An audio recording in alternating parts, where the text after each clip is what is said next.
The massive alien ship appeared over New York without warning. Its dark metal surface reflected the morning sun, casting strange shadows over the frightened city below. The ship belonged to the Collectors, a race that had conquered hundreds of worlds across the galaxy. They saw Earth as just another trophy to add to their collection. Commander Red led the first wave of Collector forces down to Earth's surface. He had done this many times before, landing on primitive worlds and establishing control through superior technology and military might. The humans would surrender quickly, just like all the others. Or so he thought. What the Collectors didn't understand was that humans were different. They had spent their entire history fighting each other, developing weapons and tactics, learning to survive against overwhelming odds. When the aliens demanded Earth's surrender, they received a response they had never encountered before: unified resistance. The world's militaries joined forces for the first time in human history. Old enemies became allies against this new threat. While the Collectors had better technology, humans had something they didn't expect: creativity and adaptability. In those first crucial hours, as alien ships descended on major cities, humanity showed its true nature. People didn't panic and run, they organized. Civilians helped emergency services. Scientists began studying the alien technology from distance. Military strategists started identifying patterns in alien tactics. The Collectors made their first major mistake when they tried to take control of Earth's communications networks. What they found instead was a trap. Human hackers had created a virus that infected their systems, causing chaos in their carefully planned invasion. Commander Red watched in disbelief as his forces faced resistance unlike anything in Collector history. These humans weren't just fighting back. They were learning, adapting, and even starting to predict Collector moves. For the first time in his long career, Red felt something he had never experienced before: doubt. As the first day of invasion drew to a close, both sides had learned important lessons. The Collectors realized this wouldn't be a simple conquest. And humanity discovered that despite all their differences, they could stand united against a common enemy. But this was just the beginning. The real battle for Earth was about to begin, where humanity's true potential begins to shine through, and the Collectors start to realize they may have made a terrible mistake in choosing Earth as their next target. 3 days into the invasion, Commander Red faced an uncomfortable truth: his forces were losing ground. The humans had discovered something about Collector technology that no other species had ever noticed: it was predictable. While advanced, their weapons and strategies followed strict patterns that humans were getting better at exploiting every hour. Dr. Miller, a previously unknown physicist from a small research facility, made the breakthrough that changed everything. She noticed that the Collector's shield technology produced a specific energy signature just before they fired their main weapons. This tiny detail became humanity's first real advantage. Military bases around the world began using this knowledge. When Collector ships prepared to fire, Earth's forces were already moving. What started as desperate defense turned into calculated counterattacks. The humans weren't just surviving, they were learning. The Collector's second major mistake came from their pride. They had never needed to change their tactics before, so they didn't. They kept using the same approaches that had worked on hundreds of other worlds, refusing to believe that these primitives could truly threaten them. Underground, in bunkers and hidden facilities, human scientists worked tirelessly to understand and replicate alien technology. Every piece of debris from destroyed Collector ships became a treasure trove of information. Humans didn't just copy the technology, they improved it, adapted it, made it their own. Commander Red watched with growing horror as his forces lost 3 major battles in a single day. His superiors demanded explanations he couldn't give. How could a species that had barely reached its own moon now be destroying ships that had conquered galaxy-spanning empires? The answer was something the Collectors had never considered: human innovation. While other species had accepted defeat when faced with superior technology, humans saw it as a challenge. They didn't just fight with weapons, they fought with ideas. A turning point came when a group of teenage hackers managed to break into the Collector's communication network. What they found shocked everyone. The aliens were running their entire invasion on what humans would consider a simple, rigid operating system. It was advanced, yes, but it lacked the creativity and flexibility that human programmers had developed through years of cyber warfare against each other. The Collectors faced an unprecedented situation. Their initial invasion force was trapped on Earth, cut off from reinforcements by human counterattacks. Commander Red realized too late that what they had thought would be their newest trophy had become something else entirely, a prison of their own making. 1 week into what should have been a simple conquest, the Collectors faced their worst nightmare. Their remaining ships hung in Earth's orbit, unable to escape or call for help. Human engineers had discovered a way to disrupt their long-range communications, using modified versions of their own satellite networks. Commander Red paced in his command center, watching as another of his strike teams went dark. The humans had learned to detect and track Collector energy signatures. What was worse, they had begun using the Collector's own weapons against them. Salvage technology, reverse-engineered and improved by human ingenuity, was appearing on the battlefield. The greatest shock came from an unexpected source, Earth's entertainment industry. Game developers and special effects artists, people who had spent years imagining alien invasions, provided invaluable insights into potential weaknesses in Collector technology. Their outside-the-box thinking led to solutions that conventional military strategists might never have considered. Professor Thompson, leading a team of international scientists, made another crucial discovery. The Collector's neural network, which they used to coordinate their forces, could be overloaded by introducing random, chaotic data patterns. Humans, used to dealing with information overload, had developed natural defenses against such attacks. The Collectors had not. As Earth's forces pushed back against the invasion, something unprecedented happened. The lower-ranking Collector soldiers began to question their orders. They had never encountered a species that could not only resist them but actually push them back. Some began to wonder if their superiors had made a terrible mistake in attacking Earth. The humans noticed this uncertainty and exploited it.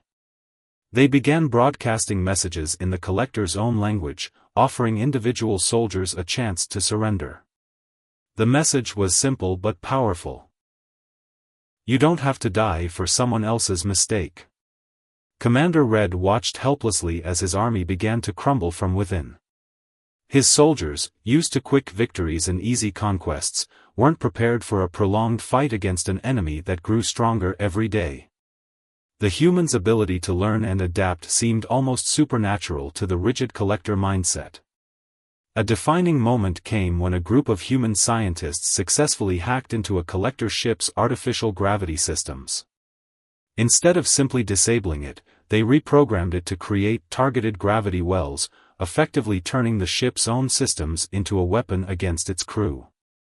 This breakthrough spread quickly, as humans shared information and innovations at a pace the Collectors couldn't comprehend.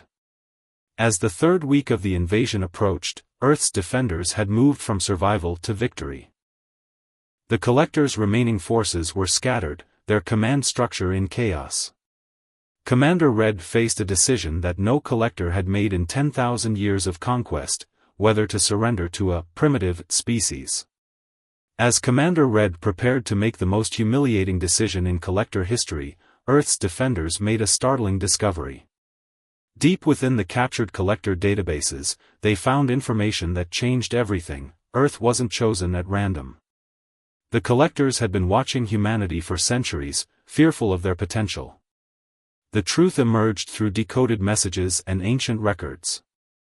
Unlike other species the Collectors had conquered, humans possessed something unique: exponential learning capability.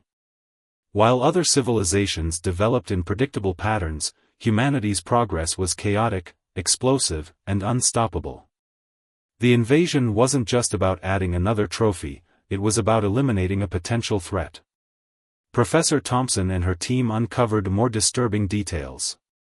The collectors weren't just an alien empire, they were glorified prison guards. Their true masters, a species known only as the Directors, used them to prevent any civilization from growing powerful enough to challenge their rule. Earth was attacked because humanity's development had begun to accelerate beyond acceptable limits. The humans' response to this revelation was typically unexpected.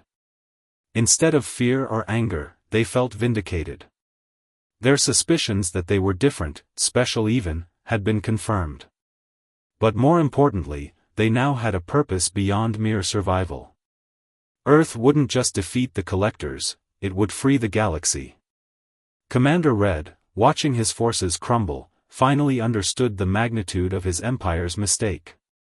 By attacking Earth, they had given humans access to advanced technology centuries before they would have developed it on their own. The very weapons meant to destroy humanity had become tools for their advancement. Military leaders around the world began coordinating a bold plan. Using captured collector ships and their newly acquired knowledge of alien technology, they would take the fight beyond Earth. The invasion force that was meant to subjugate humanity would become their ticket to the stars. The collectors' remaining soldiers faced a choice that would reshape the galaxy. Many chose to surrender, drawn by the humans' unexpected offer of alliance. These defectors brought with them crucial information about the Director's empire and its weaknesses.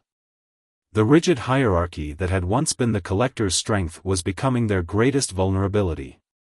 A major breakthrough came when human engineers discovered how to fully access the collectors' faster-than-light technology.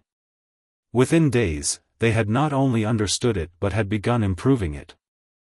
The modifications they made would have been considered impossible by collector standards, yet they worked better than the originals. As the fourth week of the invasion drew to a close, Earth stood on the brink of a new era. What began as a desperate fight for survival had evolved into something far greater, humanity's first step toward becoming a galactic power. Commander Red, now in human custody, watched with a mixture of fear and awe as his former enemies prepared to challenge the very masters he had served for so long. The first human fleet left Earth's orbit exactly 1 month after the collectors' failed invasion. Modified alien ships, crewed by both humans and collector defectors, jumped into faster-than-light travel. Their destination, the nearest world under Director control. Their mission, liberation. Commander Red, now working with Earth's unified military council, provided invaluable intelligence. The Directors had maintained their power through fear and isolation, keeping conquered worlds separate and unaware of each other. They never imagined that their own enforcement arm, the collectors, would help break this system. Earth's strategy was brilliantly simple. Instead of attacking Director strongholds directly, they targeted communication hubs and propaganda centers. Within days, thousands of years of carefully maintained lies began to unravel. Conquered species learned they weren't alone, that resistance was possible, and that Earth had done the impossible, defeated a collector invasion force. The human approach to warfare shocked both allies and enemies. Unlike the rigid, predictable tactics of the collectors, human strategies seemed random, almost chaotic. They used small, fast ships for hit-and-run attacks, electronic warfare to disrupt enemy communications, and psychological operations to break enemy morale. The Director's forces, used to dealing with simple rebellion, had no defense against this new kind of warfare. On Earth, innovation continued at an unprecedented pace. The combination of human creativity and alien technology led to breakthroughs that would have taken centuries to achieve otherwise. Scientists and engineers worked around the clock, improving everything from weapon systems to medical technology. Each advancement was immediately shared with their new allies, strengthening the growing coalition. The Directors made their first major mistake when they tried to isolate and destroy Earth before the rebellion could spread further. Their massive fleet, designed to overwhelm any resistance through sheer numbers, found itself facing an enemy that refused to fight according to the rules.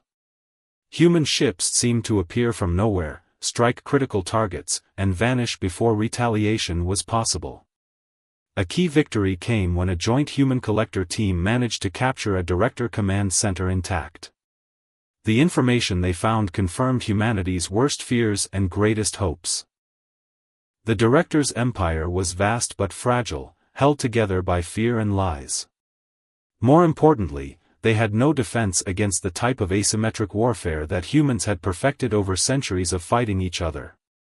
Professor Thompson and her team made another crucial discovery while studying director technology. The supposedly all-powerful rulers of the galaxy relied heavily on automated systems and artificial intelligence for their power. These systems, designed to be perfectly logical and predictable, were vulnerable to the kind of creative, outside-the-box thinking that humans excelled at. As news of Earth's victories spread across the galaxy, more and more worlds joined the rebellion. Species that had been enemies for generations found common cause in fighting their oppressors. The director's greatest achievement, keeping their subjects divided and weak, was falling apart in the face of human-inspired unity and cooperation. 6 months into the Galactic Rebellion, the directors faced their worst nightmare. Their carefully maintained empire was collapsing, not through brute force, but through something they had never anticipated: hope. Earth had shown the galaxy that resistance wasn't just possible, it was inevitable. The director's homeworld, hidden for millennia behind layers of secrecy and defenses, was finally located. Not through military might or advanced technology, but through a simple pattern recognition program developed by a group of human data analysts. They had noticed a subtle mathematical sequence in the distribution of director supply lines that pointed to a single location. Commander Red, now a trusted advisor to Earth's military council, couldn't hide his amazement. In all his years serving the directors, he had never imagined their downfall would come from such a simple discovery. The humans' ability to find patterns in chaos, and chaos in patterns, continued to surprise him. The combined fleet of Earth and its allies gathered in deep space, hidden from director sensors by technology that didn't exist 6 months ago. Ships from 100 different species, once enemies, now worked together in ways the directors had spent millennia preventing. Human tactical officers worked alongside collector engineers, while alien strategists adapted Earth's military doctrines to their own unique abilities. But the directors had one final card to play. As the Allied fleet approached their homeworld, they activated their ultimate weapon, a massive network of automated defense systems that could think and adapt. They believed this would finally stop the human advance. After all, no organic mind could outthink their perfect machine. What they didn't account for was human unpredictability. Earth's scientists had anticipated this defense and prepared a counter that the directors could never have expected. Instead of trying to defeat the AI directly, they introduced human concepts like humor, irony, and absurdity into its logic systems. The perfect machine couldn't handle the inherent contradictions of human thinking. The battle for the director's homeworld began with a massive cyber attack. Not against their defenses or weapons, but against their control over information. The truth about their rule, their lies, and their manipulation was broadcast across every communication channel in the galaxy. The response was immediate and overwhelming. Worlds that had remained neutral now joined the rebellion. The director's own security forces, seeing the truth for the first time, began to question their loyalty. The perfect order they had maintained for thousands of years crumbled in the face of something they had never truly understood: free will. As the Allied fleet pushed through the director's defenses, Earth's leaders made an unprecedented decision. Instead of destroying their enemies completely, they would offer them the same choice they had given the collectors: surrender and join a new galactic society, or face imprisonment. It was a human concept that shocked their allies but embodied the principles they had been fighting for. The director's surrender came not with a bang, but with a revelation. As Allied forces breached the final defenses of their homeworld, Earth's leaders broadcast one last message across the galaxy. It wasn't a demand for surrender or a threat of destruction. Instead, it was an offer of membership in a new galactic council, where every species would have an equal voice. The directors, faced with this unprecedented situation, finally understood their fundamental mistake. They had spent millennia trying to prevent any species from becoming powerful enough to challenge them. In doing so, they had created exactly the situation they feared, but not in the way they expected. Humanity hadn't just become powerful. They had shown the galaxy a better way to use power. Commander Red stood on the bridge of Earth's flagship as the directors' representatives approached for peace talks. He remembered his first thoughts about humans, how he had dismissed them as primitive and predictable. Now, watching them offer peace to their greatest enemies, he realized that humanity's true strength wasn't in their weapons or technology. It was in their capacity for both war and peace, destruction and mercy. The transition wasn't easy. Centuries of oppression and fear couldn't be erased overnight. But humans, drawing on their own history of overcoming divisions, helped guide the process. They shared their experiences, their mistakes, and their successes. Most importantly, they shared their hope for a better future. Earth's influence spread across the galaxy, not through conquest or domination, but through innovation and cooperation. Human creativity, combined with alien technology, led to advancements that benefited all species. The rigid hierarchy of the director's empire was replaced by a dynamic network of mutual support and exchange. Professor Thompson and her team made one final discovery in the director's archives. The original reason for the director's fear of humanity wasn't just their potential for advancement, it was their potential for change. While other species followed predictable paths of evolution and development, humans constantly reinvented themselves. This adaptability, once seen as a threat, became the foundation for a new galactic civilization. The former collector ships, once symbols of oppression, were transformed into exploration vessels. Mixed crews of humans and aliens ventured into unknown regions of space, not to conquer, but to discover and learn. The very diversity that the directors had tried to suppress became the greatest strength of the new alliance. 1 year after the failed invasion of Earth, the galaxy had changed beyond recognition. The directors, stripped of their empire but offered a place in the new order, began their own journey of transformation. Many of their former subjects, inspired by humanity's example, found ways to forgive and move forward. As Commander Red watched Earth's sunset from his new home, he reflected on the irony of it all. His people had come to Earth seeking a trophy, thinking they would find just another primitive world to add to their collection. Instead, they found something far more valuable, a future they could never have imagined, and a hope they never knew they needed. The galaxy learned a crucial lesson: true power doesn't come from controlling others, but from helping them grow. Earth, once targeted for destruction, had become a beacon of hope. The prison that the directors had built became a gateway to freedom, and humanity's greatest victory wasn't defeating their enemies, it was turning them into friends.